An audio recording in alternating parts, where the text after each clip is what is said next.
Did you hear that, by the way? What? My cat joining in. I think he wants to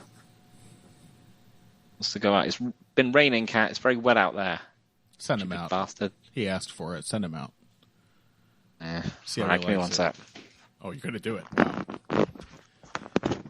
This, dear listeners, is the mindset of a man who wants to feed all of the decrepit old fighters to the youngest, most athletic, dangerous, but somehow like least respectable opponents possible. The man's cat asks to go out in the rain. I'll see you in 5 minutes. He sends him out to learn his lesson.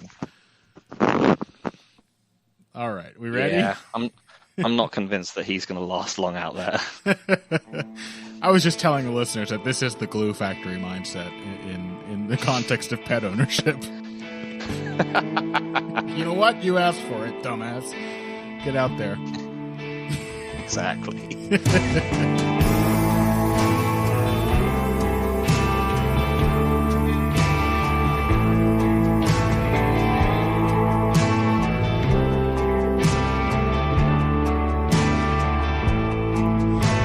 All right, well, dear listeners, welcome back to Heavy Hands. It hasn't been long for you, but it's felt like a lifetime for me. Banking an episode in advance, turns out even if we'd recorded it the week of, the changes that I was worried about over the course of last week's episode that were sure to happen to this card, because why wouldn't they, still could not have been prevented, predicted, or understood. UFC 279 happened. It wasn't the UFC 279 that the UFC wanted to happen. Maybe it was the one that Nate Diaz wanted to happen. But it's over and done with now. And we are here to talk to you about it. I'm Connor Rebush. That's Phil McKenzie. His cat is Hector. He's outside catching cold as we speak. And we're going to look back at, what ended up being Diaz versus Ferguson, Chimaev versus Holland, Rodriguez versus The Leech, all of the UFC 279 stuff that we can fit, while also making a little time, I think, towards the end of the episode for next week's very strong bantamweight main event, Cory Sandhagen versus Song Yadong. And there's going to be a bonus episode, folks. I'm telling you now, because there's going to be 279 stuff we can't fit. And we also haven't had a chance to look back at all at an event that I hope I'm not alone in saying I've already completely forgotten between Cyril Gahn, Tai Tuivasa, Robert Whittaker, Marvin Vettori. Oh, no, wait. I remember some of those things fondly. We're going to squeeze those into a bonus episode up on our Patreon. So, no further ado, Phil. Well, I guess a little ado. You were there for it live. You were paying attention to the internet, presumably, to some degree, while I was fairly well unplugged. What was it like in the days leading up to UFC 279? What was it like? Tell me, Granddad. Frantic, I would say. Mm-hmm. It was. I think it was really when the very strong rumors that Chimaev was going to miss weight, and this had been apparently in part what had kicked off the big fracas that was until he blew weight, the big story of this card. Right. Yeah, and so as soon as that happened, like everyone was just waiting to watch the weigh-ins. At which point he then promptly blew weight by, what was it, 8.5 pounds? Something like that. Yeah. But yeah, the one of the bigger ones, and one of the ones where you're just like, oh yes, you're actually in the, it's not like you almost made it and you just had another pound to cut. It's the you're in a new weight class now, kind of weight miss. Is this the most catchweight fights ever on a UFC card? Because there were 3 on the main card, and there were 3 on the prelims. It must be. That's got to be a record. Yeah. Some of them had nothing to do with the reshuffling of the main card after all basically a result of Chimaev's frankly blatant weight miss. A guy who I don't care what the story is, injuries, illness, whatever. The guy didn't try to make weight. That much is clear. He stopped trying at a point where he was able to show up on the scale 9 pounds fatter and fuller of water than he should have been, looking perfectly happy and energetic and, let's be honest, unashamed of his, I mean, this is coming from me. I'm not a professional man, but his blatant unprofessionalism. But yeah, there were 3 other catchweights that were just completely unrelated on the undercard, on the prelim. Yeah, like fatness was just in the air on this card. It really was. And we're not just talking about Chris Barnett versus Jake Collier. Which also, perhaps the most impressive catchweight of all. Wait, that's one where they missed. Wait, who missed? It's Barnett. He's a super heavyweight. He's a 5'9" man who cannot make the heavyweight limit. I love it. Yeah, and a beautiful fight it was, cuddly and violent all at once. So yeah, it was a shit show. You're telling me it was frantic. It was, what the hell is happening? Yeah, I heard only whispers of this and was like, I'm not going to pay attention to this. I'm on vacation. I'm reading a book. Probably the right thing to do. It was great. Yeah, it all got reshuffled, and then the hideous freak show card full of ritual sacrifices got reordered into just like a completely different freak show card. Yeah. A lot of people said better. Of a less evil variety. Yeah, did you think it was better? A lot of people were of the opinion that the card... Yeah, it was better. Yeah, of course. Got more compelling. Yeah. Yeah, I think that seems fair. I think of the 3 fights, there was 1 compelling one and 2 absolute squash matches before. Mm-hmm. And it turned into, 2 compelling ones and 1 absolute squash match. Yeah, and as you argued before, and we'll get into it, it perhaps a slightly more compelling squash match than the one it was going to be. So now, with that ado out of the way, let's talk about this welterweight main event. Nate Diaz, 37 years old, versus Tony Ferguson, 38 years old. 2 decrepit old men, but both historic, legendary action fighters, much loved by the fans, much misunderstood. And I have some sort of thoughts on a sort of theme I think that emerged here, and I think I was already thinking of this due to an undercard fight that I'm sure we'll have to wait for the bonus, because who the hell wants to hear about Jamie Pickett? But I was thinking, as I often do, about technique, sustainable skill sets, fundamentals, and looking at this. Both guys well past their prime. Both guys been through tons of wars, taken tons of punishment. One guy felt older than the other is what really struck me. And that man was Ugly Tony himself, Tony Ferguson. Yeah. I mean, I thought they both looked absolutely horrific. Yeah. I think this was... anyone who, but I guess us to some extent might have been like, oh yeah, he looked like he might have been rejuvenated a little bit in that Michael Chandler fight. Mm-hmm. Who might have been expecting that maybe Tony could come in looking at least okay in this fight, was roundly proven wrong, because he looked. Yeah. I mean, he was more aggressive, but he looked as bad as I've ever seen him look. Yeah, I mean, I think, so yeah, I was one of the people who was like, I actually think this fight with the Leech could be competitive. Who knows? Mm-hmm. Looking at it now, I'm glad that fight didn't happen. Because as unimpressed as I was with both the Leech and Daniel Rodriguez in their reshuffled matchup, I can put most of that down, I think, to a complete lack of preparation. And both guys just literally having to figure out their opponent on the spot, which is very tricky, and they're both good fighters. The Leech still looked fast. He looked dangerous. He looked confident. Looking at just physically him in that fight last weekend, I'm going to completely expunge what I said about that matchup in advance and say he would have splattered Tony Ferguson. He would have painted the canvas with Tony Ferguson, because Tony Ferguson looked shot. Now, I still think we did see some of what we were saying after his fight with Chandler, and that he did look more confident, more relaxed. He did still look to me like there was some pressure taken off. It was not the like flat, anxious, I don't know what to do anymore, everything I do seems wrong, Tony, that we were seeing in those 3 straight losses. As against Chandler, he looked like he was trying to be Tony Ferguson at the very least.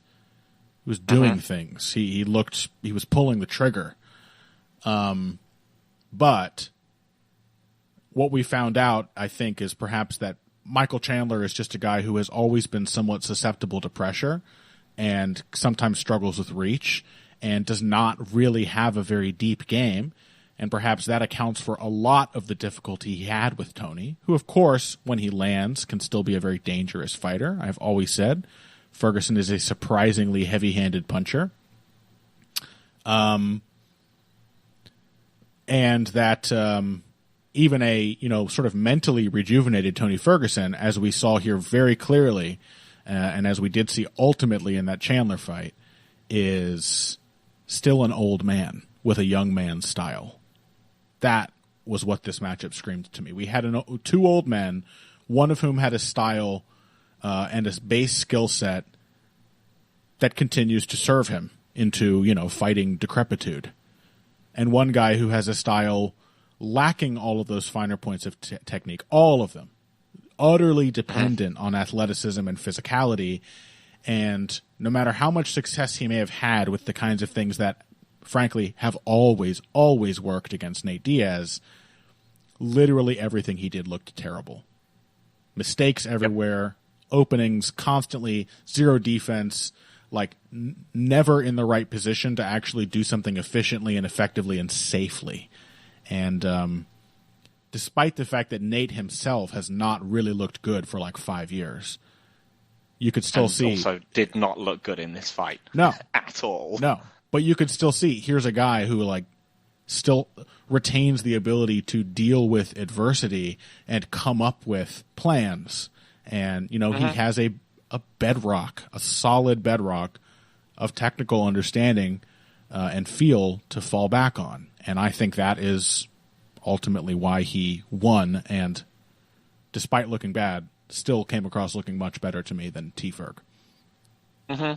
Yeah, I mean, he's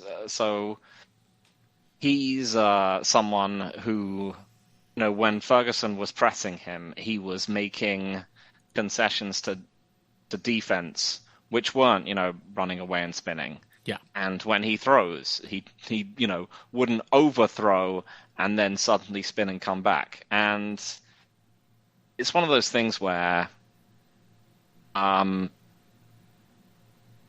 if you watch people in slow motion, often exchanges will look extremely ragged. Yes. As people try and figure out what's going on. The problem is that this was kind of that, but in that happening, but in real time. It wasn't because you were looking at Tony Ferguson simply being played on slow mo. Yeah, it was Tony Ferguson stuff at 80%, 70% speed. Yeah, and you looked at it and you were just like, man, this doesn't work. Yeah, this isn't good. He's just stumbling the parts where he's like spinning around. There isn't something whipping out at you for suddenly to stop you from punishing him. He's just a slow old man turning in a circle waiting for you to punch him. Yeah. I guess this being the show where I just reread all the tweets that I made, and I think this one would have had a 20% chance of getting a couple hundred likes if I'd posted it during the event. So I'll go ahead and share it now. Tony's frantic, desperate corner advice, the constant refrain of stop turning your back, is about as useful for Tony Ferguson as head movement was for Ronda Rousey. Mm-hmm. Like, what the fuck do you expect him to do? That's Tony Ferguson. He's always done that. That is like, as much as Dominic Cruz's like not technically correct, but sort of functional and fleshed out mechanics are integral to the way he fights. Tony Ferguson falling over and spinning around and running and completely giving up his stance, that is Tony Ferguson. It's in him now. Like, it didn't matter how many times they told him. He literally couldn't stop because that's how he fights. But it looked comically bad because, as you said, he's at, no better than 75% speed. And yeah, I mean, for Nate's part, he is, as I said, he is also like achingly slow at this point. Yeah. Even for a welterweight. Yeah. But he's at least still very, very tough, and he's just going to put the double forearms up, and he will occasionally try and check low kicks now, and he will occasionally try and defend shots now. Mm-hmm. But he's not putting himself out of position, and his toughness is still something that he can bank on. Mm-hmm. And so that he just gradually was able to kind of walk Tony down and clip him. Yeah, he's still got a jab. He's still got that dynamite 1-2, which I was very happy to hear Daniel Cormier actually commented on it in a way that I have often commented on 1-2s. He said it's almost like it's one punch. Mm-hmm. Nate's always been really good at that it's not, the jab is not its own separate thing. It's a flash that leads into the 2, and the timing is still as slow as he is because he's always been slow compared to his opponents. The timing was still there on that. He still had the counter right hook. He had some defense, like he had the ability to, for example, be in an exchange and then just sort of rock back in his stance and be out of range. He wasn't just wide open every time anything was happening in range. Because, yeah, he, like, at one point was like a decent boxer by MMA standards. So it carried him. It carried him. It really did. Yeah, I think that was one of the other things you said on Twitter is that, like, I mean, Tony is simply without any of that speed edge, and I think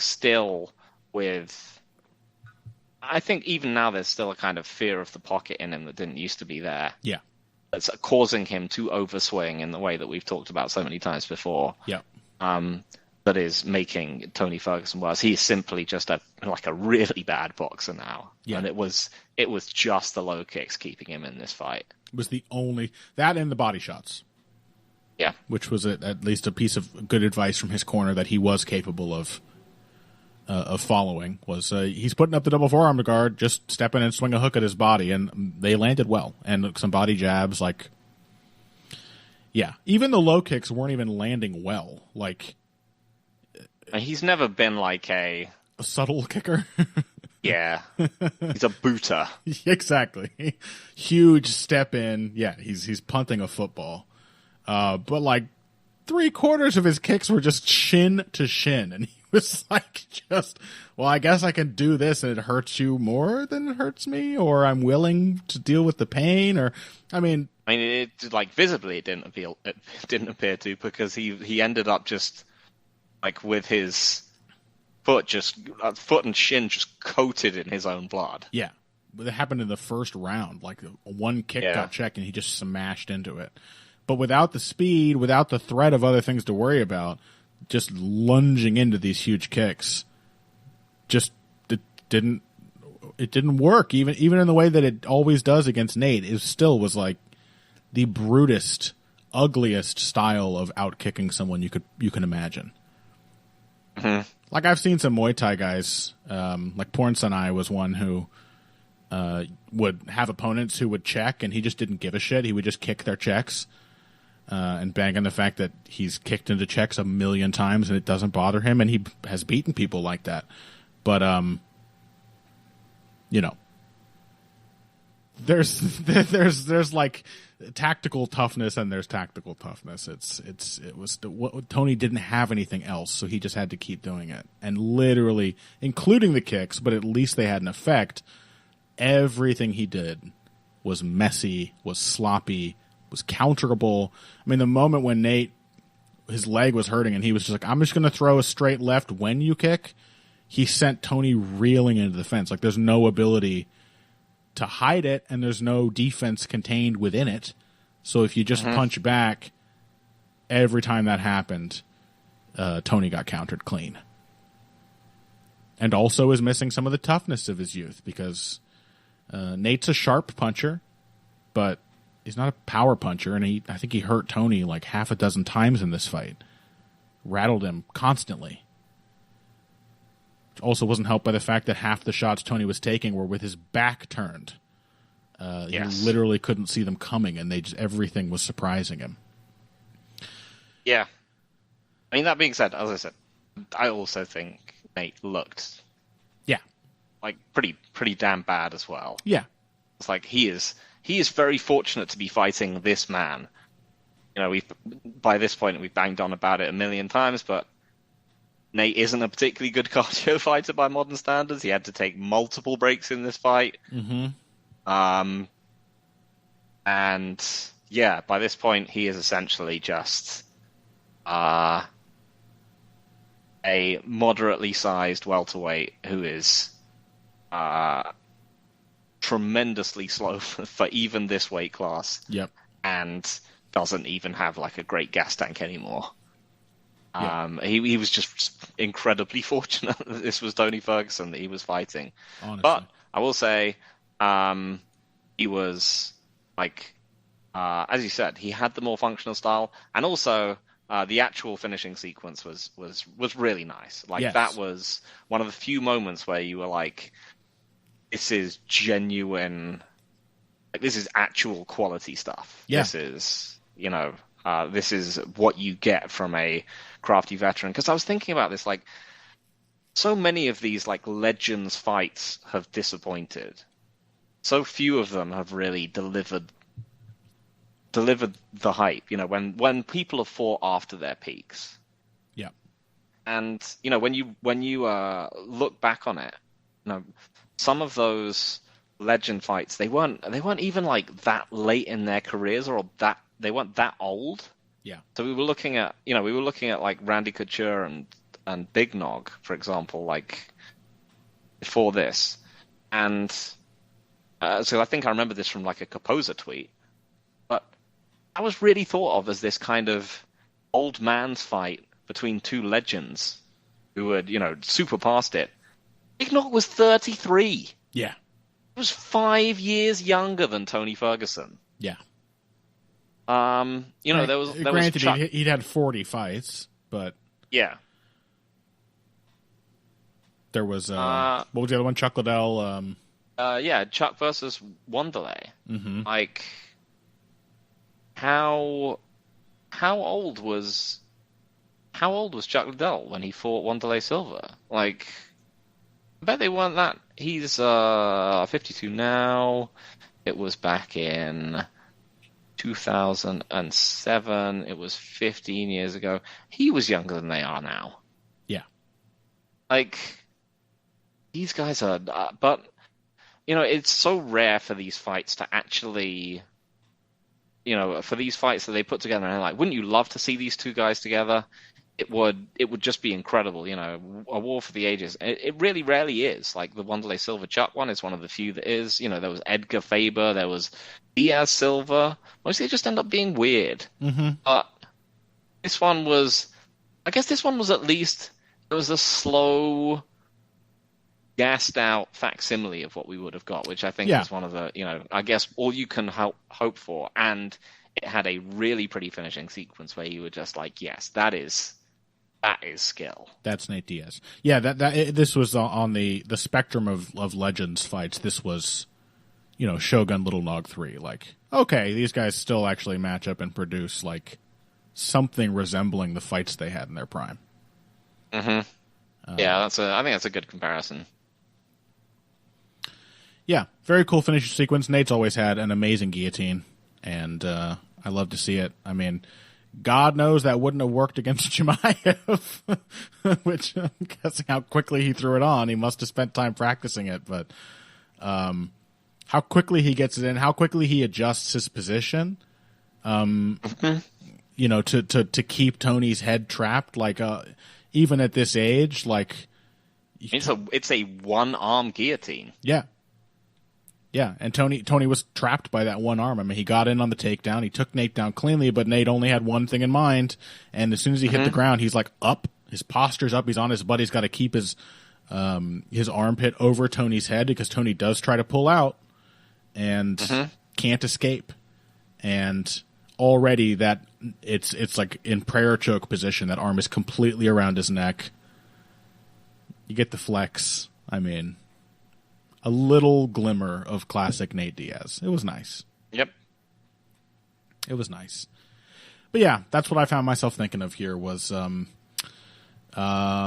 if you're an amazing athlete, be Jose Aldo. For fuck's sake. Yeah.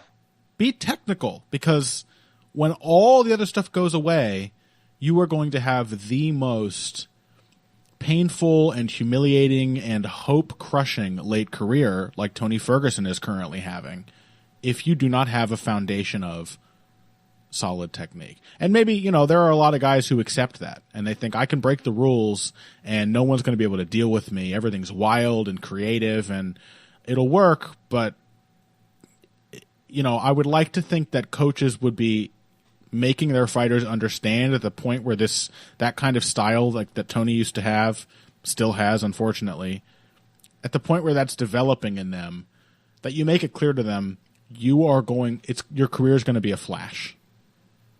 And when things go wrong, they're going to go terribly wrong, and you're not going to be able to keep up because your game relies on who you are right now. And I don't think, maybe even if you say that to fighters, they're not going to understand it because that future is so far away when you're a young prospect or whatever. But Tony certainly is not aware of that and is now far, far past the point of being able to compensate in any meaningful way. Old dogs do not learn new tricks. So, yeah. Yep. I mean, I think, in some ways there's just an artifact of the fact of the way that the MMA world is still relatively young.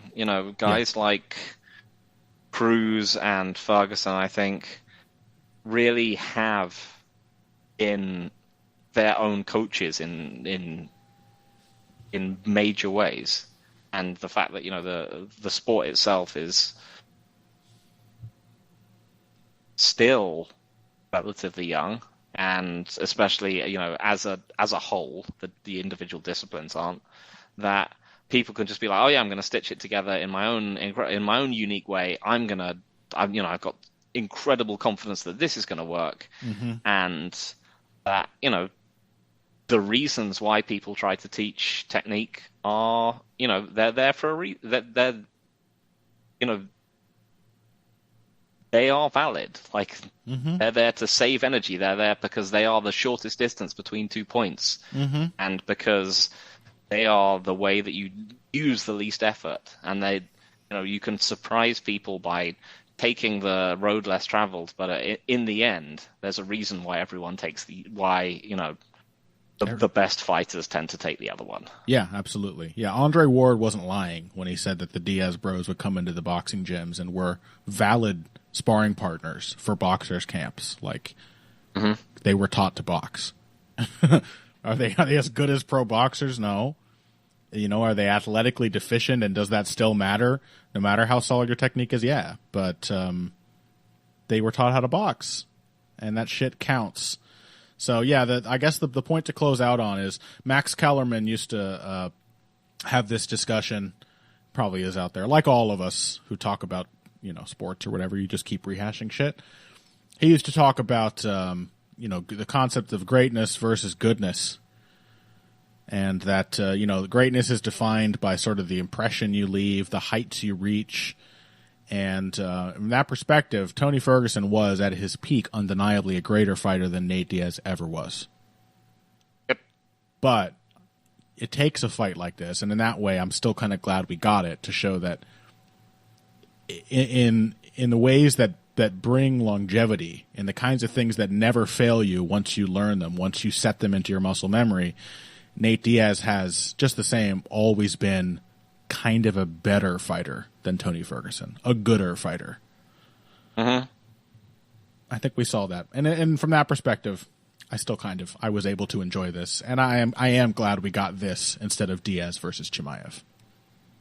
Yes, I am glad for that. I will say that I don't think it was a very good card. Even you, Phil, whose cat right now is drowning. in the weather. Even you have to acknowledge this was better than Diaz Chimaev. He's still toughing it out, He's still out there. Little Nate Diaz he is. Yeah, no, even I have to admit that it was the fact that it sounds like they were even trying to make Nate Diaz take this fight, and they tried to pressure and pay him into taking this. They were trying to get him to fight a middleweight. Yeah.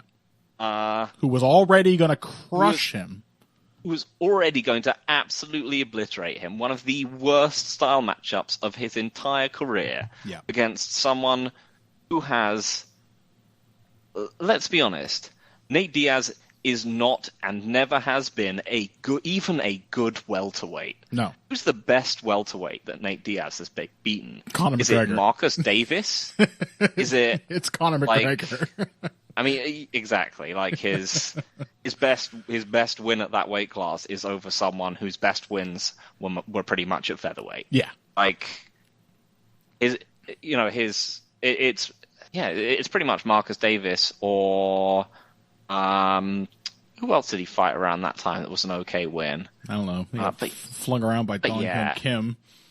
I mean, realistically, he's not even a good welterweight, man. Yeah. It would have been brutal matchmaking on the up there with Pride's most shameful mismatches. Yeah, aiming the lowest common denominator, to make that matchup it would have been meaningful to the kinds of fans they were aiming it at. Fans who literally don't know what they're watching. Yep. Wow, he beat Nate Diaz. And anyone who's spent more than a year watching this fucking sport would have known it was a sham and a crime. So yeah, I'm glad we got this. It was what it was. Nate Diaz ends his contract, I believe. If not, rides off into retirement on a win. That's nice. I like that. Yeah. I'm glad he got to basically execute this heist, and one of those few guys like GSP who actually gets out. They get out on top. Yeah. And everything was against him doing that, and you could tell the post-fight, even during the fight, just the relief on his face, kind of knowing he was as happy and as relaxed as I've seen him. Yeah, honestly. And Nick looked happy to be there too, and also quite chill. Yeah, it was the look of someone who did something that fighters very rarely do, which is sort of he got away with it. Yep. All right, let's close out segment 1 there. Take a quick break. When we come back, the actual Khamzat Chimaev fight against another guy who's not really a middleweight anymore. Daniel Rodriguez versus the Leech. Maybe we'll have time. Well, we got to talk about Walker Kudalaba. And then everything else is from the prelims, which were similarly weird in ways that, it looked like a good fight night card. If all this bullshit had happened, all these 3 catchweights, even just on the prelims, it would have put a stain, I think, on this as a fight night card. But still interesting stuff to talk about. All the rest of that is going to go on a bonus episode with our hazy recollections of Gane versus Tuivasa. And then towards the end of today's episode, it's on to Sandhagen versus Song. All of that after this. Hey everybody, thanks for listening to this week's Heavy Hands. If you like what you hear, please consider pledging to support the podcast on Patreon. Patreon is basically continuous crowdfunding. You sign up to contribute a certain amount per month to help us with production costs and the like, and in return you get rewards ranging from a mention on the Heavy Hands website to a question or topic of your choice being discussed on the show. We have a lot more in the works to reward you for your help, and we appreciate every contribution. No amount is too small. Just head over to patreon.com and find how you can help out the only show dedicated to the finer points of face punching. Now let's get back to it. Okay. Trying to bite me?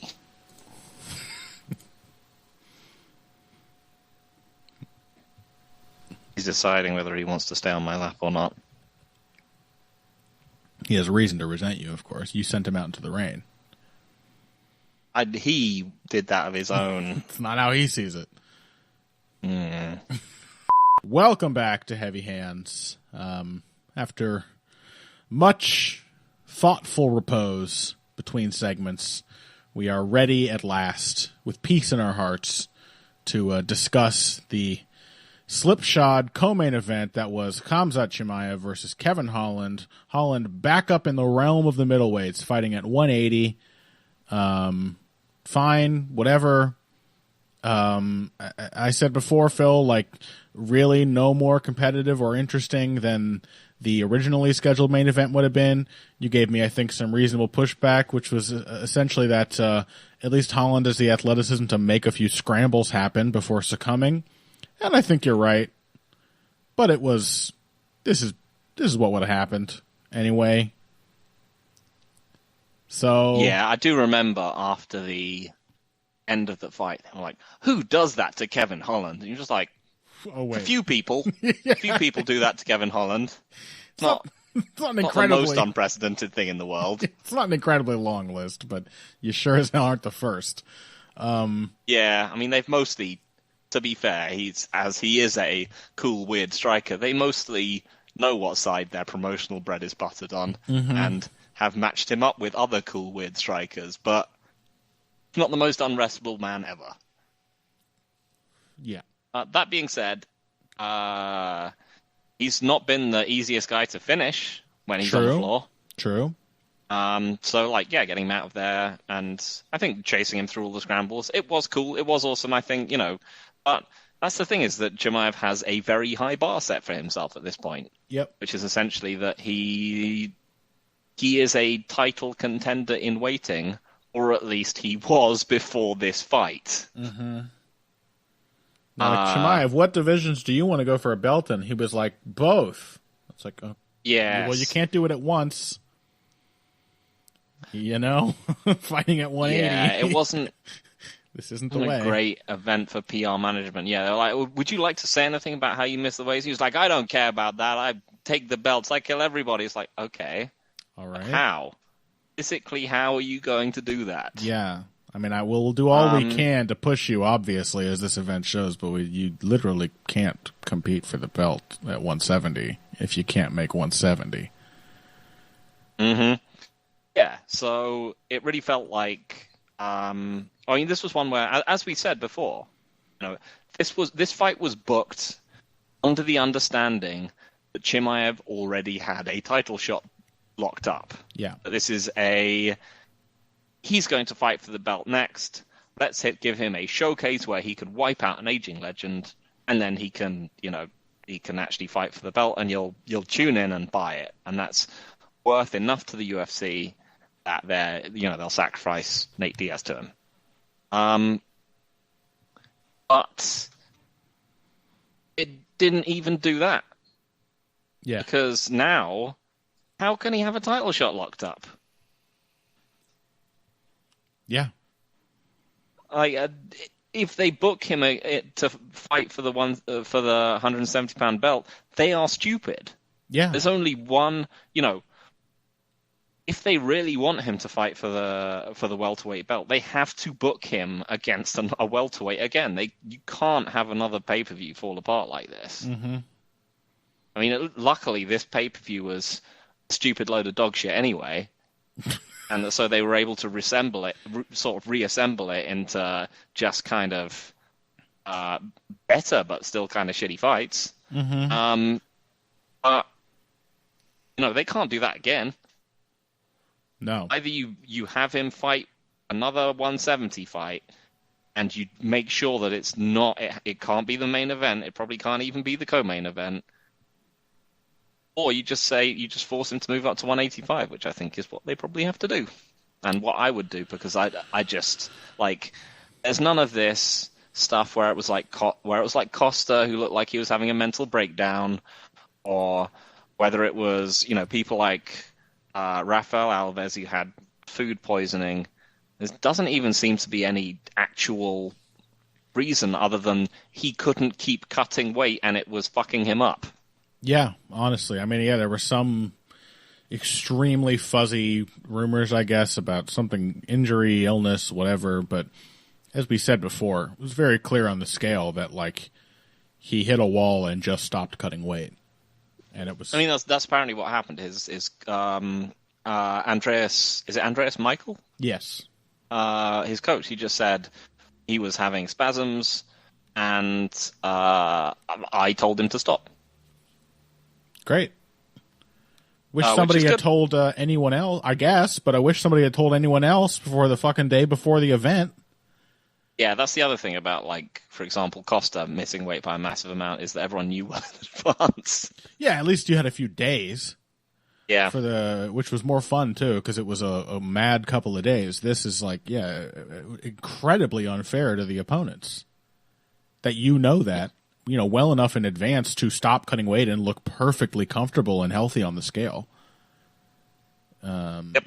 So, just a shit show, honestly. It's combat sports, so, they take this word with a grain of salt, but kind of a disgrace. Like, a real shit show. I mean, yeah, it has hurt no one apart from himself. It should have pushed him back in contention. Yeah. Because I think it's promotionally stupid to book him for a 170 title shot at the moment. Agreed. And, are you going to jump him right into a title shot at 185 off a win over Kevin Holland at a catchweight? Yeah, right. Can't do that either. He had a title shot locked up, and after this fight, he now no longer does. Yeah, well, we'll see. I mean, who knows? I think... Yeah.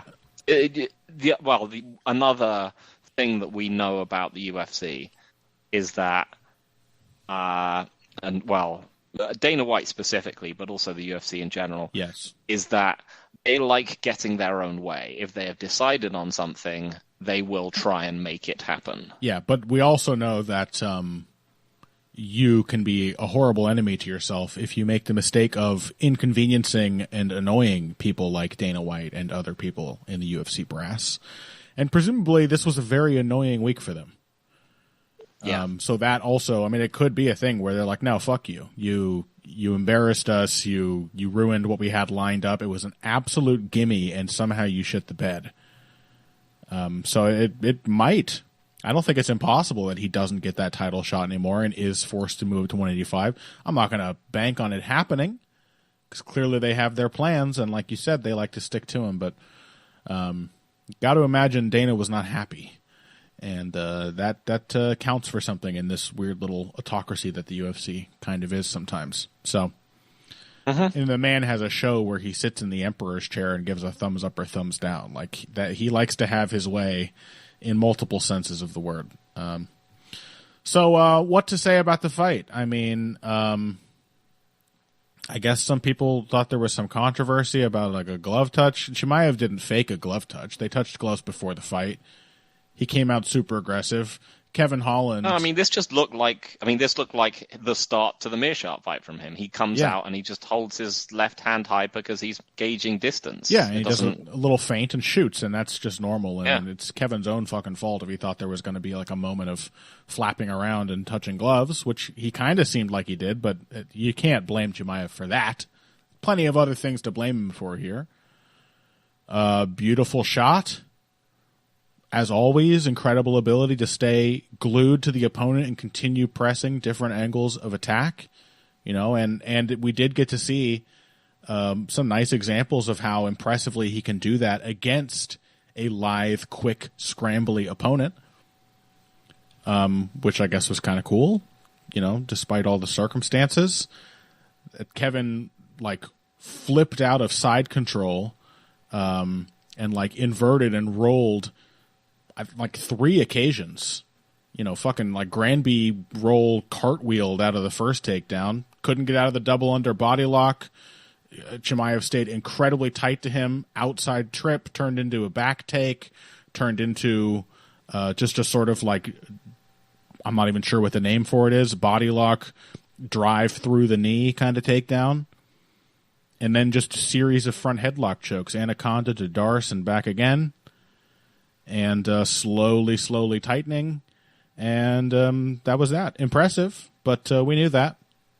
And yeah, I mean, it's still remarkable. He is sure.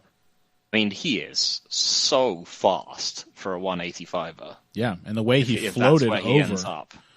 The way he floated over and maintained his balance and kept his weight perfectly over Holland's center of gravity in all those scrambles was awesome. Yes. But, that's it. Yeah. Not much more to say. Yeah, I mean, he's still a phenomenal talent. And again, I fully expect to see him fight for, if not win, a title at some point, whether that is at 170 or 185. But, the Nate Diaz fight was a gimme. This was a bit less of a gimme, but, still, as I said, not exactly against someone who's been unwrestlable in the past. It's simply a more impressive, a more impressive and emphatic way of doing what other people have done.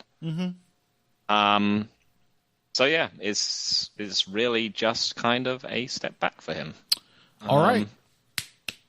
That's me dusting off my hands. What about the final reshuffled main card fight? D-Rod, one of my favorite sort of quiet contenders at welterweight. Very solid fighter, does a lot of the things that I like to see, a lot of the stuff that I sort of praised Nate Diaz for still being able to rely on at his age in the main event.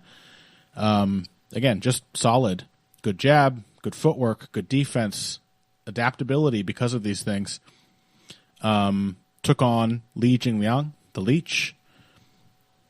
And I think I'm going to say in advance, a lot of the criticisms I'm going to have for both of these guys, I think, are inseparable from the fact that this fight was made on, less than 24 hours notice. And that they had both spent a camp preparing for other fighters. And Rodriguez himself said, as he took the mic after the fight, this is my second fight in the UFC on a day's notice. And in those circumstances, there is no planning, there is no preparation. You just go in there and fight and see what you can do. And in a lot of ways, I still think because his other short notice win was over Tim Means, and that was an incredibly impressive UFC debut against a really crafty, very technical veteran of the game. Who, listeners of the show know I also love Tim Means and always enjoy his fights. But in a lot of ways, I think this was a harder opponent to figure out just because the Leech is fast and weird and unpredictable. He doesn't just march into that same range and kind of give you chances to figure him out. It's harder to build on the Leech in a kind of 50-50 mid-range fight. And I think we saw that Rodriguez looked much shakier than I've ever seen him, certainly shakier than he looked against Means. He basically had his jab going with middling success from the jump, and by the end of the fight had started to build on it in ways that really I like to think he should have earlier, because the main growth off the jab was doubling it, tripling it, getting in multiple jabs, interrupting the Leech's combinations with the jab, countering his kicks with the jab, just more flexibility with the same tools. I think had he understood that early, that could have led to a more impressive development for him over the course of the fight. Because he is a fighter who's capable of building and putting tactics together like that. As it was, he wanted that jab to go right into heavy combinations, and he's not super fast. He can tend to swing a little cumbersome with big hooks once he feels the jab connect. And every time he tried to do that through the first 10-plus minutes, the Leech just blitzed back at him and made him look, frankly, kind of awkward. Rodriguez's footwork was not as good, as tight as I usually see it until about the latter half of round 3. He settled in. He was retreating in straight lines a lot. He got interrupted and put into weird positions defensively when he tried to build off the jab. And so as a result of that, aside from his jab, much of this fight was contested at kicking range and was pretty much 50-50. With Rodriguez having slightly better kicking defense, but being a less quick and aggressive kicker. And, yeah, the opposite being true for the Leech. Yeah, there was a lot of people that got very mad on Twitter about this one. The decision, yeah. And I don't really see it, I've got to be honest. I think I probably would generally favor the Leech to win this kind of fight, but it's also because, again, in the shuffle, as everyone pointed out, he was the person who got screwed the most. He did, yeah. He was the person who had to fight someone going up a weight class who was, I mean, you know, he went from a well-known layup to from a lower weight class to a bigger man who was a better technician and a southpaw. Yep. And relatively unknown. So what do you even get if you win? Yeah, I mean. Yeah. And there was the whole thing about him having his nice suit for the press conference and it got cancelled. Like, he just got screwed over the whole time.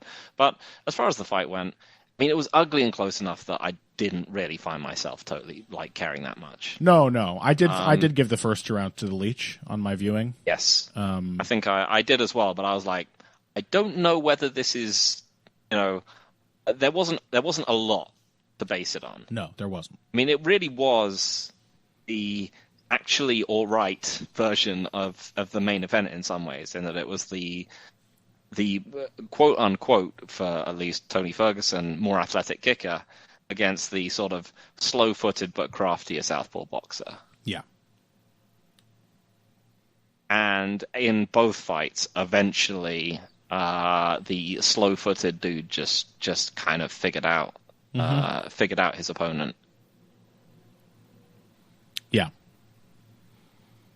That's kind of about it. Did he figure him out enough or soon enough to win? I don't know. It was too close to like you said, to really care about that question. Even if I'm not going to hold it against anybody if they feel that the Leech deserves the decision. Again, I kind of agree. But he definitely won the second. I mean, it's also one of those ones where, like, philosophically, I feel like the Leech deserves to win the decision because he was just doing more. That's how you win decisions. Yeah, and he hurt Rodriguez. Do more than the other person. He was the only guy to sting his opponent. Yep. He had the only definitive round. So yeah, but I did think that for his part, and again probably because he was facing a southpaw for his side of things, because weirdly I feel like there are a lot of matchups for him fighting at a higher weight and Rodriguez did look substantially bigger than him.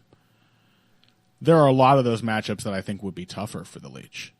The fact that Rodriguez is not particularly fast, I think was a huge help. It made the fight very difficult for Rodriguez, and made it take a lot longer for him to start testing the Leech technically. Despite that, and again, to underscore what this matchup was, the southpaw on short notice thing probably had a lot to do with this. I thought the Leech's boxing looked pretty bad. He used to be a better boxer than that. I don't know if this is some of him sort of, having retooled his style a bit in recent years and become more movement heavy, more light-footed, trickier. But this guy used to be like a little Joe Louis clone. Working in on the jab, getting into the pocket, slipping, rolling under shots, coming back with 3-punch combinations. He was a really tight puncher. And that was not there at all from what I could see in this fight. He looked pretty damn sloppy. He was just swinging for the fences, overreaching, throwing from the wrong range. I think that's why he himself fell into a somewhat uncharacteristically kick-heavy game from the get-go, because I don't think he could figure out where the pocket was and how to reach Rodriguez. I mean, he himself switched to southpaw at multiple points in this fight. Right. He was clearly uncomfortable with the stance change, I think. Yeah. And that's the thing, is that I think Rodriguez was able to build out his technical game more, in part because I think he is probably just a little bit of a craftier striker than the Leech, but also just because he fights orthodox people a lot more than the Leech fights southpaws. and he was training for an orthodox opponent as well. Yeah, and he is the nightmare of a southpaw who really, really leans on his jab. And, yeah, for the vast majority of fighters who aren't accustomed to that and don't know how to use their own jab against a southpaw, it can be incredibly uncomfortable. Clearly, by the end of the fight, the Leech could not get away from Rodriguez's right hand. It was landing all over the shop in round 3. Yep. And yeah, like I said, if he'd had more time to prepare, I think Rodriguez really could have built to a very impressive third round because you saw how well that jab works as a building block. You saw the little the small steps that I like from him, the pivots. Those were all coming out off the jab the longer this fight went on.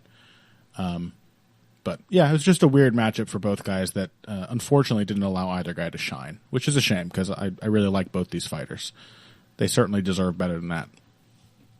Yep, agreed. I mean, at least, this way the Leech gets a lot of fan love and respect for stepping up. And I think generally in that case, people get booked quite favorably coming off that kind of... Yeah, I hope so. He did genuinely step up. And, Rodriguez got the win. Mm-hmm. So hopefully it will be, like what we said after Mateusz Gamrot against Arman Tsarukyan. The older fighter won. He probably didn't deserve to, but he's a cool, good fighter, and hopefully he gets to make the most of this. Yes, yeah. Hopefully they book the younger fighter like he won anyway. Mm-hmm. Yeah, I agree. I'm feeling somewhat optimistic. Yeah, they better give the Leech a favorable. Just give him a fucking name that he can win. Give him something else like the Ferguson fight, because as much as I'm often opposed to those, like this guy's been hustling and turning in absolute bangers forever. He does seem, in part, I guess, maybe a bit of a win that he seems to have finally overcome much of the resentment about the Matthews eye gouging among hardcore fans. Mm-hmm. People are finally like, oh, I like this guy again. I guess it just takes enough time for something like that to pass and enough sort of good deeds and charm. But, fighters cheat and do weird, dirty shit in fights when things are going wrong. I never held that against him all that much. And I'm glad to see that. So give the guy a good matchup next. Give him a name. Let him cash in on all the goodwill that he's finally rebuilt and all the wonderful fights that should have earned him more goodwill from the get-go, I think. Agreed. Okay, well, I think we'll save Aldana Chasen, which was interesting and ugly, and had the weirdest finish I've ever seen. A Kevin Holland Jacare level of bizarre finish. We're going to save that for the bonus. We just have to squeeze in a tiny discussion here of our most anticipated fight of the card, Johnny Walker versus Iwan Cutelaba. Fortunately, in the wide range of predictions we made, all of which were based on Cutelaba being too mad to to not make some kind of critical error, we did account for the possibility that he would start out wrestling Johnny Walker, have success, and then not be able to cope with Johnny Walker basically just accepting the idea of having a grappling offense. Mm-hmm. We did account for that. We thought it might be like an arm bar or something. Instead, there was a scramble off of I think it was off of a failed guard pass. Cutelaba was trying to push down the knee and step into mount. And credit to Walker, credit to him, he's 9 feet taller than Cutelaba, and I think that definitely helped. But he was able to use those annoyingly long legs and off-balance Cutelaba and get on top, where he then proceeded to use that size. In addition to some grappling skills, he didn't look bad on the ground. But, largely helped by his size to then smother and get Cutelaba so angry that he forgot to defend the choke that was the only thing Johnny Walker had been threatening for the 2 minutes leading up to the submission. It's clear. Yeah. All he wanted. No, what are you talking about? Johnny Walker was on his back, and it was time to punch that man. He was trying so hard. Johnny Walker's weaving his head back and forth while backpacking. Krylov is just grunting and trying to hook behind his head. He did a perfectly fine job defending the submission up to that point, too. He just stopped caring. He was too mad. Yeah, no, he was like, I've done this now. It's boring. It's boring and I must kill. He's the most impatient fighter on earth. He has no patience whatsoever. He easily could have ridden out that round and just tried the same shit again against a more tired Johnny Walker in round 2. And quite possibly won, but it's not in him. Yep. Riding out is not in the Iwan Kutalaba vocabulary. I mean, truly, like, more people should... I mean, we talked about more people appreciating the Leech. More people should appreciate Iwan Kutalaba. Absolutely. A man who is pathologically unwilling to game the system. Yeah, truly. Like, there's, Justin Gaethje is far along the road of being someone who wants to be a technician and a winner and so on. Iwan Kutalaba is simply fury incarnate. Yeah. To the extent that it makes him not a particularly good fighter. He really could be. He's abandoned everything to the rage. He could be, but there's a strange there's an honor to it, isn't there? Yeah, exactly. This is the true, this is the way of the warrior. This is his Budo. Just pure, absolute, unrelenting anger. Yeah, he would never put a hand down to avoid the knee, No. He would bite the knee. Yeah. He would punch the knee. Oh! He's a beautiful man, and yeah, he should never be cut. He can lose a million fights, but it will always be within the next. If he's still with the UFC for this long, and it's light heavyweight, so he very well could be. He's still going to get some wins, like Johnny Walker. We also said he's bound to win one at some point, right? That was your point. And of course, he did say, I think, an ominous foreshadowing.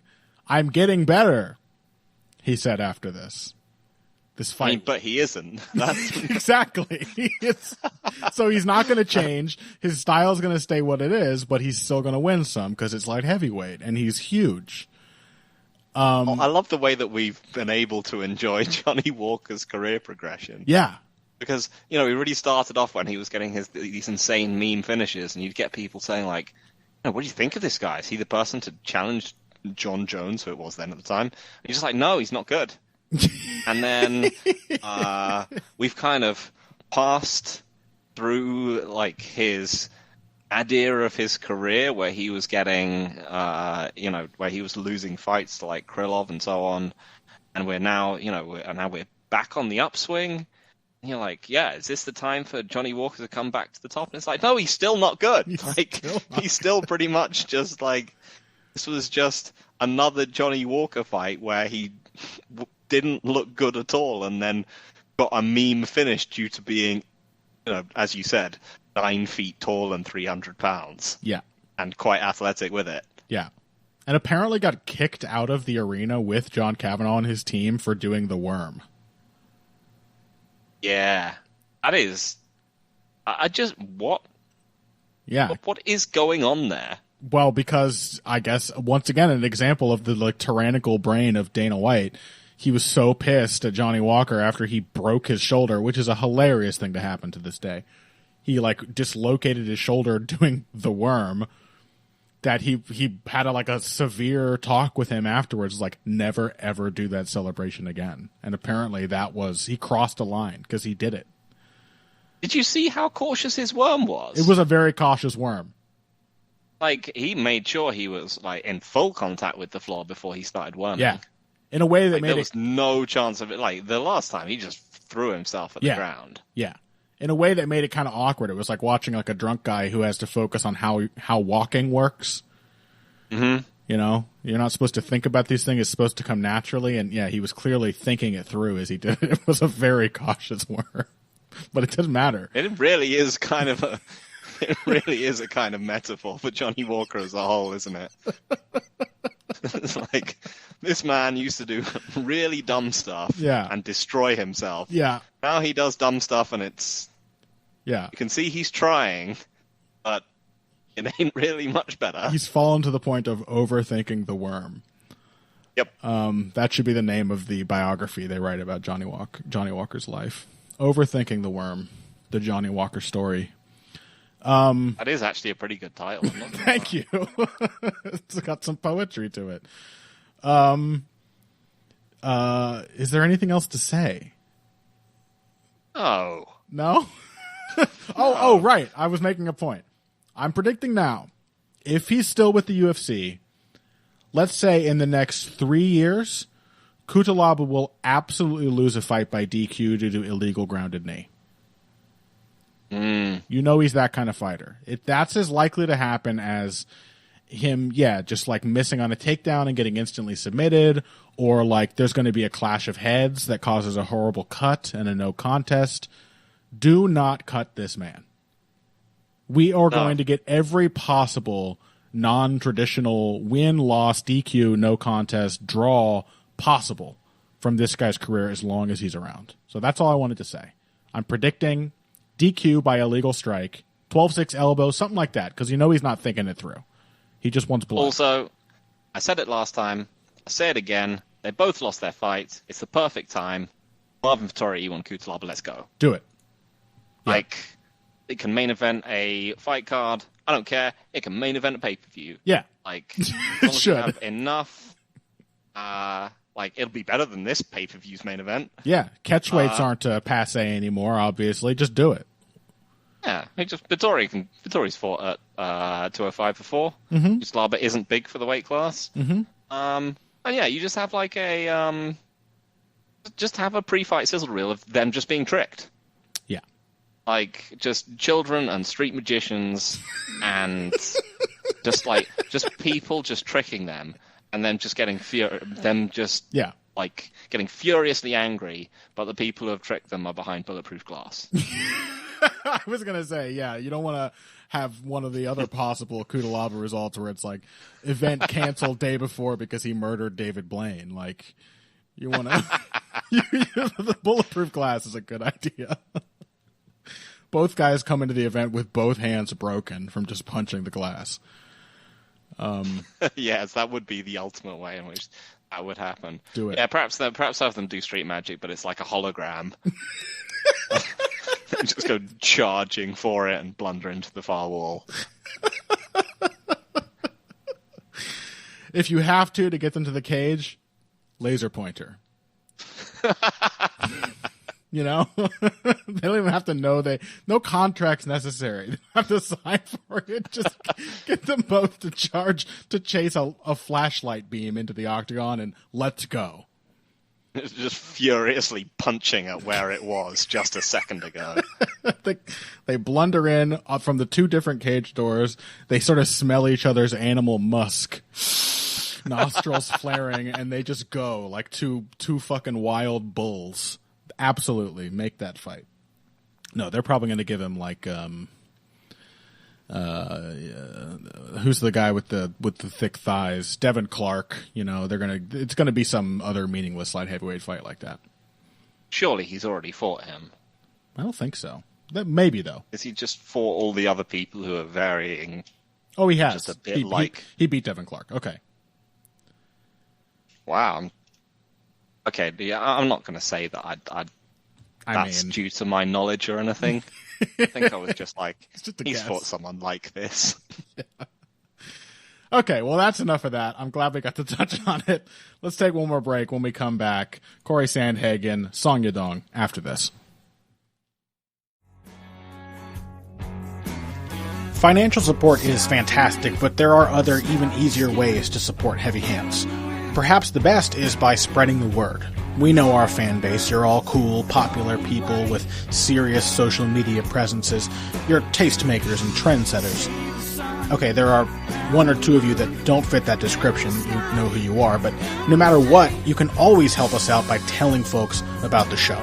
And you can also give us a positive rating and review on iTunes and Stitcher, things like that. We rely on word of mouth and positive feedback to grow and improve, so thank you very much for your time and your help. Now, back to the show. Welcome back to Heavy Hands. We are finally ready to move on to the preview portion of today's show. Perfectly solid fight night card here, by the way. But, all I think is really, really worth our time discussing in this format. I mean, God knows I'm going to have to talk about all of these, including the fights that don't look good with Zane tomorrow for the vivisection. All that suits our purposes for the cool show that is Heavy Hands is the cool fight that is the main event. Cory Sandhagen, Song Yadong. What can you say? It's another ranked bantamweight fight. Which means it is a sensational banger. It rocks.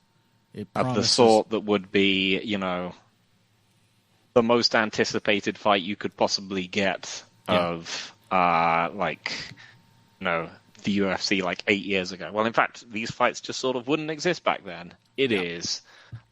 So we've just been watching a little tape before this, looking back on both some of the most relevant fights of both guys' careers, and this is just an insanely good fight.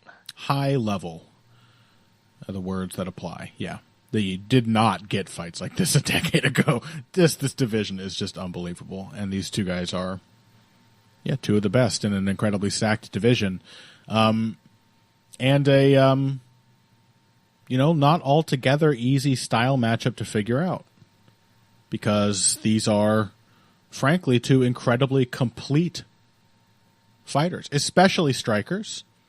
Both of these guys, Sandhagen less than Song Yadong, although I don't it could be a factor. Maybe Song Yadong, he does like to wrestle people sometimes. Maybe he tries to swamp Sandhagen on the ground a bit. We should entertain that notion. But really two guys who the quality of their defensive wrestling and scrambling is high enough that most of the time they just get to show off the absolute class and depth of their striking games. And that is what I expect most of this fight to be. Two guys who are growing visibly each time we see them as well. Cory Sandhagen, I think, hit a new level in his fight with Petr Yan. It happened to be against Petr Yan, so didn't get him a win, but really, really built on these. I mean, the kind of stuff we want fighters to do every time we have critiques about a loss really seemed to build on the specific problems he had in the previous fight against TJ Dillashaw. Yep. It was a fight where he both made opponent-specific adjustments, but also, even more impressive and surprising, he fixed up on long-standing flaws of the kind that you very rarely see, namely, spinning and giving his back up. And as we saw in the main event of 279, there's some fighters who will never give up those kind of flaws.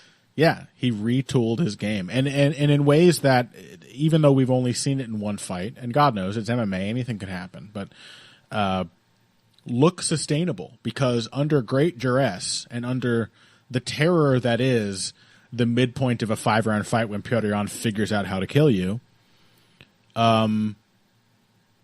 pretty much all the things he clearly had worked on footwork wise, I mean, that is the main thing he focused on clearly, held up under what was some very, very intense pressure and frightening offense from Petr Yan. So I have faith that those improvements will stick, will continue to be part of Cory Sandhagen's game. We were both sort of theorizing based on these recent fights that it looks like Sandhagen is kind of moving in more of what I think a lot of people would assume is the natural direction for a fighter with his frame, which is striking from the outside, not being opposed to taking the back foot, moving laterally, using his reach. He has long been a guy who is really, really happy to press into the pocket, and that can be a tremendous ability and sort of confidence for a tall fighter to have. And yes, Sandhagen does know how to fight tall. He's got ferocious uppercuts and knees. We've seen those on multiple occasions.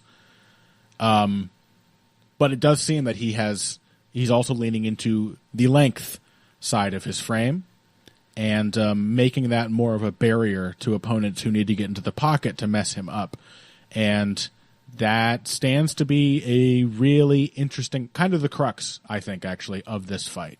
A really interesting hurdle for Song Yadong, who is, looks like next to perfect sometimes. Unbelievably fast and powerful, technical. I'll continue to flesh out this comparison, but Phil, we were just talking about, trying to find, as we often do, parallels. And Song Yadong really reminds me of Canelo Alvarez, who is a great athlete, a very solid puncher, very fast, and has always been marked by, which is why I've always been quick to shout out his coach, Eddie Reynoso, who was Canelo is his fighter. He didn't go to Freddie Roach or something to learn his game. This guy sculpted Canelo from the beginning. Has always been marked in my mind by the incredible technical discipline, the form of how he does things. His combinations are next to flawless. His defense just gets better and better. You put Canelo Alvarez in the pocket, and you are going to see the way boxing should look. And that's what you get from Song Yadong. Put this guy in the pocket, you're going to see excellent defense. You're going to see blistering counters coming off that defense. Those counters will be combinations. They're going to be combinations that mix up between the head and the body, that attack from above and below and either side. They're going to be tightly thrown. He's going to maintain his footing. It's sensational. But like Canelo, he does have to plant his feet to let these beautiful combinations rip. And that has already proven to be one of the major liabilities of his style, as it often has for Canelo. I was thinking of Canelo's fight with Erislandy Lara, but there have been others where opponents have kind of befuddled him by just moving around, waiting for him to line them up, timing, looking past the sort of jab. I mean, Bivol just kind of did this to him. That honestly could be a fight that looks a lot like this one if Sandhagen does what I'm sort of half expecting. Wait for him to line up, look past the bullshit, the jabs and the feints. Where's the big punch coming? As soon as that big punch is detected, that's when you cut the angle, and he's going to take 50% longer resetting his feet than you are to get out of the way. And in that time, you can hit him, which is something Cory Sandhagen is very good at. He did it very effectively against Jan in the early going, was taking the angles, making Jan miss, and then piling back in straight away with long straight punches from that strong angle. There's a feeling, despite all the incredible athleticism and technical skill of Song Yadong, that he's sort of, has to pull his boots out of the mud before he can get back on top of you. And that's why I think, if Sandhagen is more of an outfighter now than ever before, that really could be critical to how this fight plays out. Yeah, I absolutely agree. So that's, the Kyler Phillips fight is the real test of Song Yadong having to chase someone down. And, when we're talking about sort of planted punches with gifts in the pocket, there's been it's like Golovkin versus Canelo, right? Was in some ways a fight between these two, between that archetype, but you can see the difference in how the two of them approach it. Golovkin is someone who is built for pressure, for herding people into, in his case, the corner. Mm-hmm. With his strike selection and with his footwork. Canelo is someone, I think, who is essentially, his style is built on the understanding, which is not necessarily, and we'll get to this, it's not necessarily a false understanding, that you are going to have 50-50 boxing exchanges with him, whatever happens, even if you're able to circle out and get away with him, there are going to be points at which you are standing in front of him and you are in the pocket, and he is so confident that he is going to be able to win these exchanges that is how his style works. Yeah, I think, that is really the core of how Song Yadong works as well, because we've seen fights against Kenny and Phillips where he's chasing people down, or at least the Phillips. I mean, the Kenny fight was more of a back foot performance for him, but he is just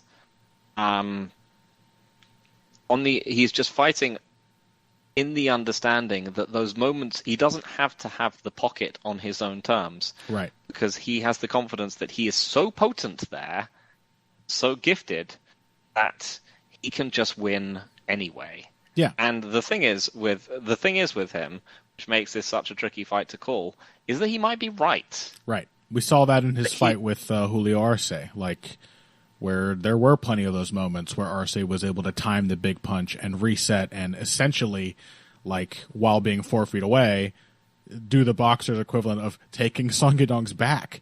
He was able to outmaneuver him in those moments so much, but he knew the pocket's going to come to me.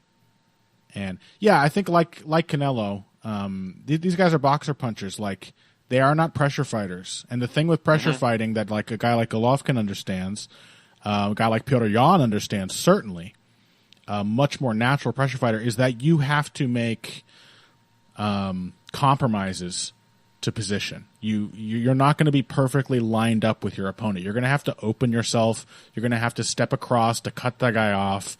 You're going to have to throw punches away with the understanding that it's going to get the opponent to move. And then when you attack, it's going to be on an angle that anticipates the angle your opponent is trying to take. You have to be willing to take sort of half measures and not throw all the punches perfectly, which is what Song Yadong and Canelo like to do. Perfect punches, feet in the right position, lined up straight, center line hidden. And so I think, yeah, that's kind of why both of these guys are quite good off the back foot. Because they're amazingly good at navigating the opponent, but this is a common issue I talk about with lots of fighters. There are guys who are great at navigating the opponent, but not necessarily the cage. And for a guy like Song Yadong, it's the pressure. Just he's perfectly happy to do it, and he can be really effective doing it, and he's still going to get amazing moments no matter what.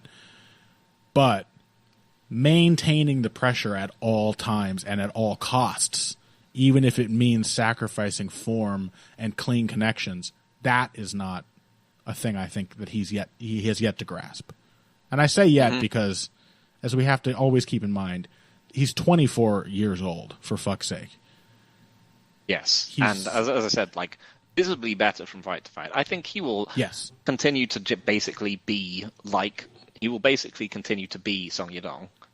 I don't think we'll see dramatic differences in the directionality that his fights have taken that we haven't seen thus far. We've seen him kind of have forward-moving fights. We've seen him have backward-moving fights. But yeah, I think he's, as you said, he's neither a pressure fighter nor an out-fighter, really, at heart. He is simply he's a pocket a boxer fighter. Puncher is as good. Yeah. But the small developments that we've seen, because he's so outrageously gifted, can just yield incredible results. If he just jabs a bit more, if he doesn't throw him, because a lot of this comes from a lot of the other thing from him looking for the perfect shot is that he often really sells out when he goes for things. Sure. Still with amazing balance. With amazing form. Where it's like, how did he not fall over? He put everything into that left hook. But yeah. He plants and swings for it. And when he's going after his opponents, he will, as I said, he'll sell out a bit. If he just jabs a bunch more, we've already seen that he started feinting more. Yeah. And beyond that, he's just, as I said, he's outrageously durable. He's incredibly fast. He's very strong. He can keep a tremendous pace. And he's just got, we were talking beforehand. He's about things like his ability to kick. If he just learns how to corral people with his kicks, like Demetrius Johnson does, he won't need to be a particularly good pressure fighter. He can, if he gets into a kicking fight with Cory Sandhagen, he will win.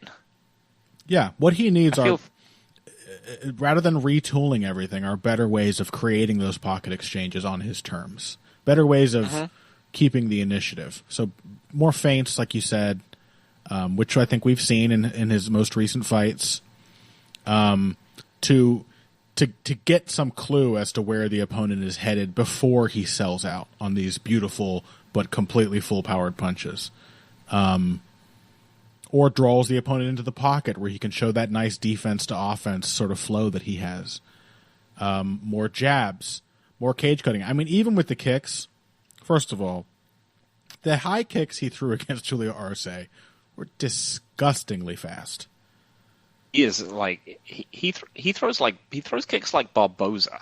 Yes, like they are so fast. Yeah, and they're not Stephen Thompson kicks that like seem to sort of prioritize speed. They're full body hip torque up on the ball of the foot. Like these are Thai kicks, and they're really, really quick.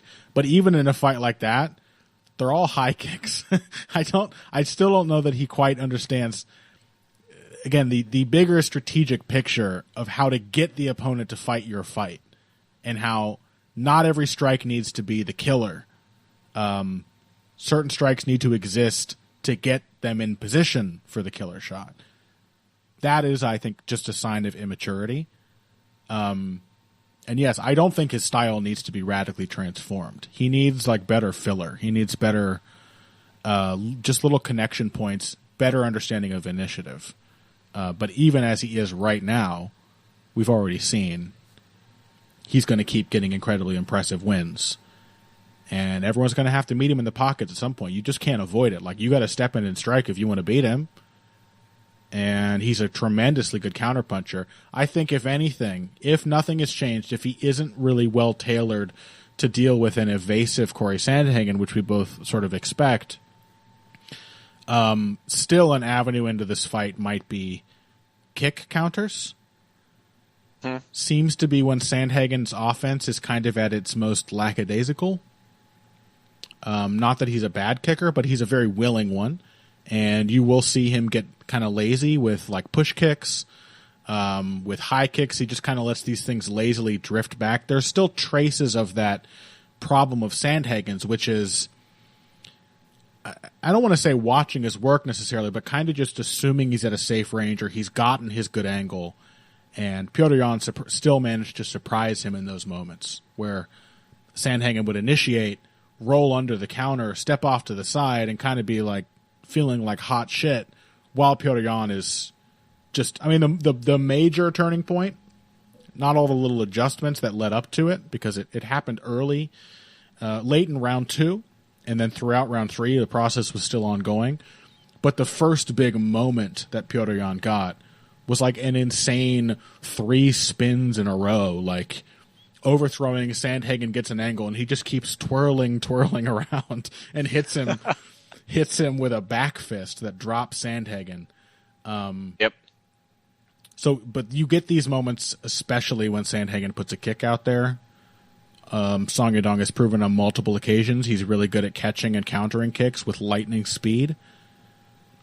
Is he going to finish Sandhagen with one of those? I don't know, but he might bank around dropping him. Those could be big moments for him. Just throwing lots of body kicks and low kicks, those worked well for Petr Yan. Like you said, that can make up for a lot of deficiencies in footwork. And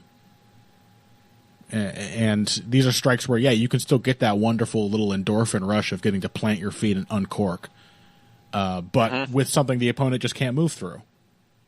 That even if they block it, might give Sandhagen an opportunity to go for his new love of shot takedowns, which I think he's actually pretty good at. Honestly, and again, could be a factor for either guy. Sandhagen can be taken down, but Song Yadong is the only one who has straight up lost fights because of his grappling. Yep. That's another cost of being so planted and putting so much into his strikes that no matter how good the form, if the timing is right for the opponent, and timing always does beat speed in the end, he's just going to get taken down. Kyler Phillips took him down. Cody Stamann, I mean, it was the one fight where his gas tank didn't seem to hold up either, although it was immediately followed by the banger against Chito Vera. But Cody Stamann got him down with regularity, catching his kicks, driving through when he plants his feet to punch. I think there's room for both guys to hit opportunistic takedowns. Kind of feels to me, actually, on reflection, more that Cory Sandhagen will have those opportunities, though, because yes, I think just based on the dynamics we're looking at, he's going to be trying to lead Song Yadong around by the nose, and everything will be built around timing those big planted swings. And I think, the more I think about it, he's absolutely going to be looking for some quick shots where it doesn't even matter if it's a wonderful piece of wrestling technique. What matters is the timing, and he's going to be working to get that timing. Yep. Yeah, I mean, I guess just like the last thing to say is that I feel like a big element of the Sandhagen Yarn fight was aside from the technical issues, was Yarn just coming down to the realization that he just outpunched Sandhagen. Yeah.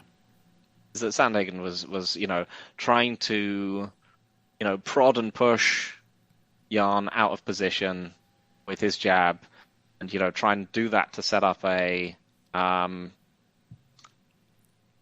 to do that to be able to hide like a stance change or move into the clinch or work the body or whatever.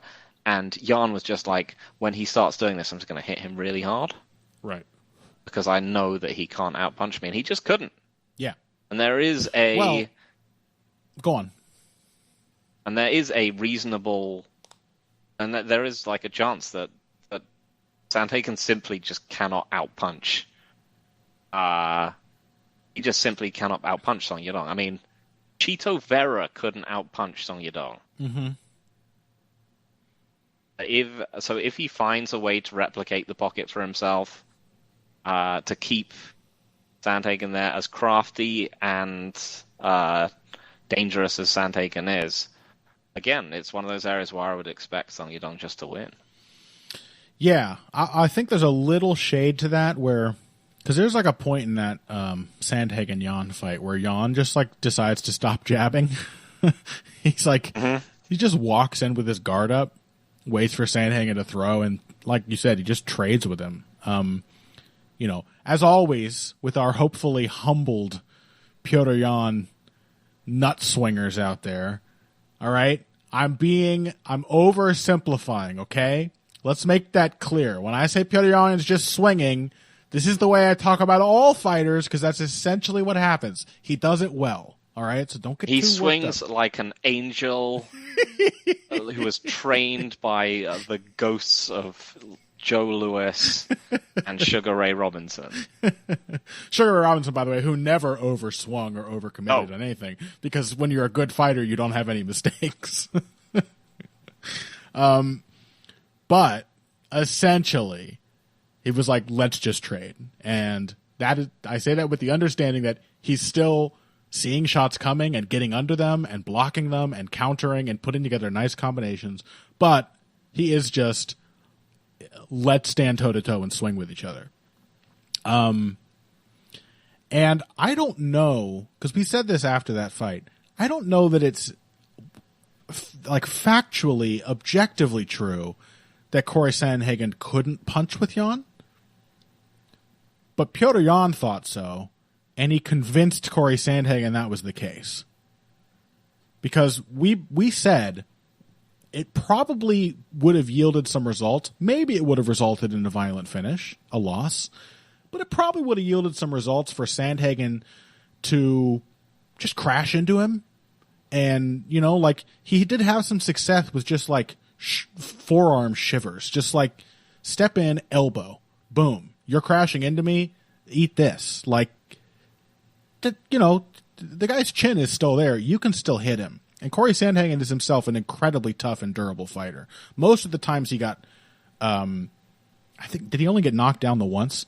Most of the times he got shaken up, it's because he was trying a little too frantically to retreat and wasn't in a good position to take the shot. It wasn't that it was like, oh, his chin is failing. He recovered incredibly well. He just got hit in a bad balance. So I think Sandhagen is still a very dangerous fighter in the pocket and incredibly adaptable, huge well of techniques to draw from, just a very broad array of skills. And I think he can hang in the pocket with just about anybody if he has a mind to. But I do think we're seeing him go in the direction of not wanting to do that, of wanting to keep people out of that kind of fight and just rack up damage on them while they're fighting to get into their ideal range. So that's the only nuance I would add on that point. I do think ultimately the fight played out as if, no, Cory Sandhagen cannot. He is just getting out-punched by Petr Yan. But that's because Petr Yan is the kind of guy. I don't know whether it's bravado or anything, but like afterwards, Petr Yan was just like, his punches didn't really hurt. Yeah, well, I'm sure Petr Yan felt that way. He's an insanely confident fighter. He was just like, his body shots weren't good. Jose Aldo's body shots were good. Those hurt. So yeah, I think, but I do think we're seeing Sandhagen again, more of an outfighter, more stick and move, flurries, resets, and much better fundamental footwork to bolster that. Better pivots, better resets of all kinds, better defense, rolling under shots and getting to an angle without losing his footing, and therefore being in position to then follow up. I think he could flummox Song Yadong, and if he's mixing in reactive takedowns with that, it's also the fact that it is 5 rounds, and while I've only seen Song Yadong flag the once, I've never really seen Cory Sandhagen get tired. I'm going to pick Cory Sandhagen. Yeah.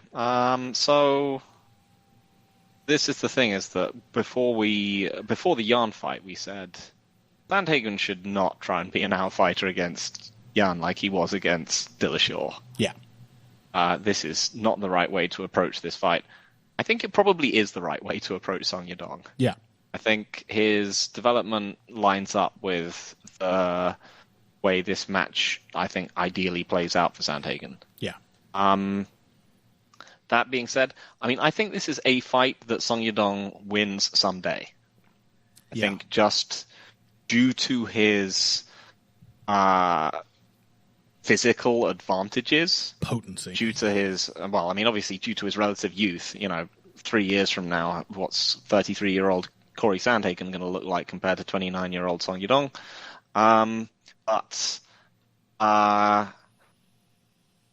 Just due to the fact that Song Yadong just keeps getting better and has that, as we were talking about at the beginning of the episode, he has just that incredible focus on fundamentals, which I think will just pay dividends down the line. Mm-hmm.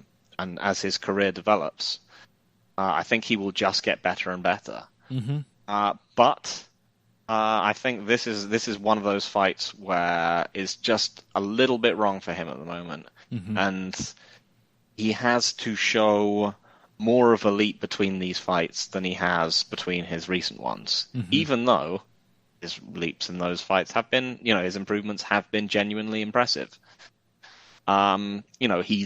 He gassed out once, and he stopped gassing out.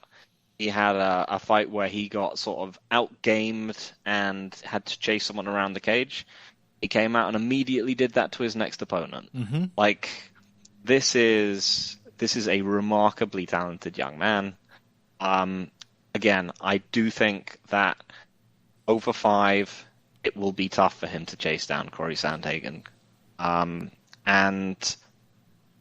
So I'm going to take Sandhagen, but I wouldn't be surprised if we see another very impressive performance from Song Yadong. This is such a good fight. It's so good. It's awesome. Yeah, and it also, is Sandhagen out there getting knocked down and knocked out? No, but it wouldn't be a tremendous shock if Song Yadong could do it. Who was the legendarily tough bantamweight that he fought as one of his steps up? Who's that? Yadong? Yeah. It was, and he just deaded him in one punch. Alejandro Perez, maybe? Yes, Alejandro Perez. Never been knocked out. I don't even remember him being knocked down. No, not much. No, he'd been TKO'd by Massimo Fullen back in the day, but, quite early. It was a long time ago. Yeah. He just wiped him the fuck out. Yeah. He is a remarkably gifted young man. Say what you will, Phil, but you have to admit, Yadong is not impotent. We have to get one in. Yeah. And is that the least fitting note for this segue or the most fitting? because I think he'd appreciate it. I think so. Yeah, we just wanted to say before we wrap up that I'm sure you've already heard, but number one ring boy, MMA Deprestus mainstay, and all-round nice and likable guy, Elias Theodorou, passed away, which was very sad. Like a terrible shock, because I don't know. Is it just a tremendous cliche to say that somebody is like full of life or whatever? But he did seem like that kind of guy. Maybe it's just the unfairness of being one of the hottest people ever born. But he just was a very easygoing, charming guy by all accounts. I've heard a lot of people remember him in their actual personal experiences, but just having interacted with him online. I mean, I know Elias Theodorou. He followed my Twitter. He interacted with me all the time. He liked lots of my tweets. He saw me making fun of his fights. He didn't hold it against me. He still replied, still nice. A really willing to be self-deprecating. Somebody who takes lightly a sport that is like so incredibly ridiculous and had a oftentimes very ridiculous style to go along with it.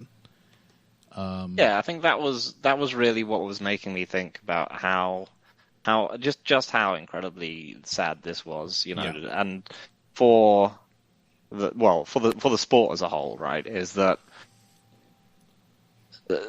all sports, but like MMA in particular, is so defined by like insecurity, self-seriousness, people worried about how they're gonna look, about how dumb they looked in the cage and whether they're looking like a real man the whole time, and he was just the most like uninsecure person in MMA. He was just a breath of fresh air. He did things because he liked them, or because he thought they were the right thing to do, or because he thought they would be cool and funny. He was, as you said, he was a ring boy for Invicta.